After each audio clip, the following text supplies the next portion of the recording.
Perkenalkan, kami dari Stikes Maharani, program studi keperawatan akan menampilkan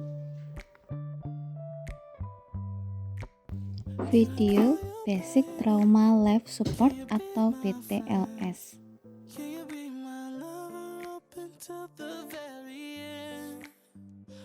Untuk persiapan alat, yang pertama yaitu masker, handscoon, apron, collar brace, dan box emergency. Memakai lengkap ya teman-teman. Setelah memakai keamanan penolong lengkap, pastikan tempat tersebut aman untuk melakukan pertolongan. Setelah itu, pastikan tempat tersebut aman, hitung berapa jumlah korban, minta bantuan tambahan. Jika dibutuhkan ekstrikasi, minta bantuan peralatan khusus. Tentukan mekanisme terjadinya cedera. Langkah selanjutnya yaitu tentukan penilaian umum terhadap status pasien. Perkirakan jenis kelamin, usia, dan berat badan pasien. Ambil posisi dan postur tubuh pasien. Mati, apakah pasien masih bergerak atau diam? Cek dengan AVPU. Jika pasien alert atau berespon terhadap suara, beritahukan pada pasien untuk mempertahankan pembatasan pergerakan cervical spine. Jika pasien tidak berespon terhadap suara, lakukan modified jaw thrust. Kaji kepatenan airway. Jika terdengar snoring, lakukan modified jaw thrust. Jika terdengar gulping, lakukan suction. Jika terdengar stridor, lakukan intubasi. Jika pasien diam, tidak terdengar suara nafas, berikan ventilasi. Jika belum berhasil, reposisi airway dan segera fiksasi tulang servikal kembali dengan pasang cervical collar dan amati suara nafas. Bagaimana jika tidak ada nafas? Maka bisa diberikan ventilasi 2 kali.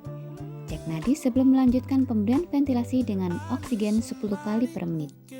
Jika RR kurang dari 8 kali per menit, berikan bantuan ventilasi dengan oksigen. Jika RR normal atau cepat, berikan oksigen dengan nasal NRM atau nasal kanul. Cek nadi radialis. Jika tidak ada, cek nadi karotis. Pertimbangkan shock fase akhir. Jika nadi radialis ada, hitung frekuensi dan kualitas nadi. Jika ditemukan brakikardi, pertimbangkan shock spinal dan atau cedera kepala. Jika ditemukan takikardi, lakukan usaha untuk menurunkan HR, pertimbangkan shock. Cek nadi karotis dilakukan jika nadi radialis tidak teraba. Jika nadi karotis tidak teraba, laksanakan algoritma henti jantung atau PLS. Jika nadi karotis teraba, hitung frekuensi dan cek kualitas nadi. Jika ditemukan brakikardi, pertimbangkan shock spinal dan atau cedera kepala.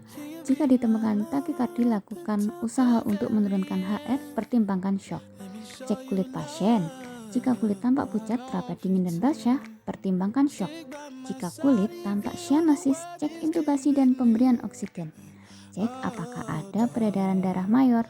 Jika ada, berikan bebat tekan pada lokasi perdarahan. Berikutnya adalah lakukan pemeriksaan head to toe ya teman-teman, mulai dari kepala sampai bawah dan kembali lagi ke bagian kepala ya.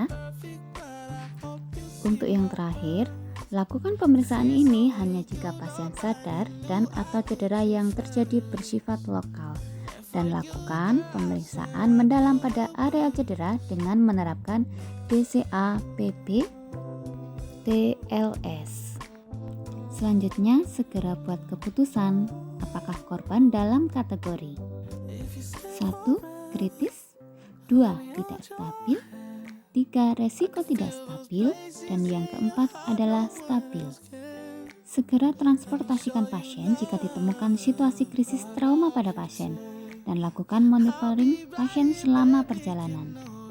Apabila alat lengkap, dapat dilakukan di lokasi kejadian atau di dalam ambulan atau segera dibawa ke rumah sakit rujukan. Bisa ditambah dengan periksa riwayat sampel pasien, periksa tanda-tanda vital pasien, periksa suhu, RR, HR, memeriksa saturasi oksigen.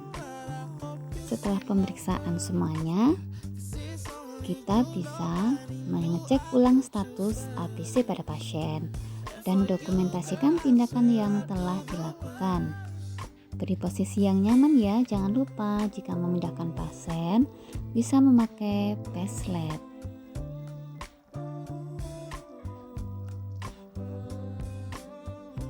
Dengan bantuan orang lain juga ya.